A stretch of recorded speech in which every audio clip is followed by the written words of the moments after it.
जय श्री राम, जय श्री कृष्ण, ओम नमः शिवाय, हर हर महादेव। दरेक हिंदू जनता ने एक आज મને એક વિચાર આવ્યો છે અને એ વિચાર માટે મને એમ થયું કે આ જે રાષ્ટ્ર છે એ હિન્દુ રાષ્ટ્ર કહેવાય. ભારત છે એ હિન્દુ રાષ્ટ્ર છે અને હિન્દુ રાષ્ટ્રની અંદર આપણા હિન્દુ દેવી દેવતાઓ અને એમના માટે થઈ અને આપણે કંઈક કરવું જોઈએ. સનાતન ધર્મને બચાવવાને માટે થઈને આપણે કંઈક કરવું જોઈએ એવો વિચાર આવ્યો અને ત્યારે બીજો એક પણ વિચાર સાથે આવ્યો છે અને એ વિચાર હું આપ સૌની સાથે શેર કરવા જઈ રહી છું. અને આપણે સૌ હિન્દુ છીએ ત્યારે આ વાતનો સ્વીકાર હિન્દુઓ લોકો વધારે કરે અને દરેક જનતા સુધી આ વાત ફેલાવે એવી મારી નમ્ર અપીલ છે, એક વિનંતી છે. જેમ આપણે આપણા દેશની અંદર આપણું રાષ્ટ્રગીત છે, રાષ્ટ્રીય પક્ષી છે, રાષ્ટ્રીય પશુ છે, રાષ્ટ્રીય ફૂલ છે,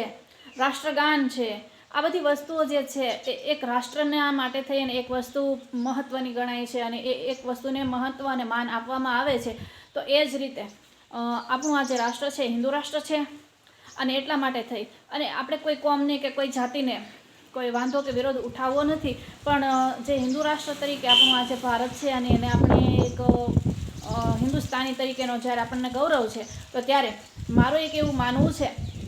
કે આપણું રાષ્ટ્ર હિન્દુ છે તો આપણા હિન્દુ દેવતા પણ એક રાષ્ટ્ર દેવતા તરીકે, રાષ્ટ્રીય દેવતા તરીકે કોઈ પણ એક ઈશ્વર કે એક ભગવાન હોવા જોઈએ. અને આપ સૌનું માનવું શું છે? અને જે કોઈ પણને 3 દેવતાઓ છે, જે કે રામ, ભગવાન શ્રી કૃષ્ણ અને મહાદેવ શિવ, આમની અંદરથી કોઈ પણ વ્યક્તિ કોઈ એવું માનતા હોય કે આ એક દેવ સર્વોપરી કહેવાય અથવા તો આ દેવ એક રાષ્ટ્રદેવ તરીકે કે રાષ્ટ્રીય ભગવાન તરીકે કહી શકાય એવું નામ છે, તો એવું નામ જણાવવા માટે કોમેન્ટ કરજો. અને આ વિડીયોને જેમ બને તેમ વધારે ને વધારે લાઇક અને શેર કરજો અને ચેનલને સબસ્ક્રાઈબ કરી અને દરેક લોકો સુધી પહોંચાડજો આ વિડીયો, જેથી કરી અને આપણા હિન્દુ રાષ્ટ્રની અંદર હિન્દુત્વને બચાવવાને માટે, સનાતન ધર્મને બચાવવા માટે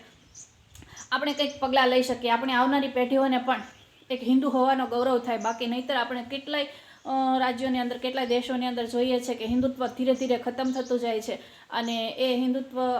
જ્યારે પૂરું થઈ જશે ત્યારે આપણી આવનારી પેઢીઓ એમને આપણા દેવી દેવતાઓના નામ લેવાની પણ ક્યારેક મનાઈ થઈ જશે, એવું પણ બની શકે. તો એવું ન બને એટલા માટે થઈ અને હિન્દુ છીએ અને હિન્દુ રાષ્ટ્ર માટે કંઈક કરવા ઈચ્છતા હોય તો આપણું આ હિન્દુસ્તાનની અંદર, હિન્દુ રાષ્ટ્રની અંદર આપણા દેવી કે દેવતા કોઈ પણ હોય તો એમને પણ એક હિન્દુ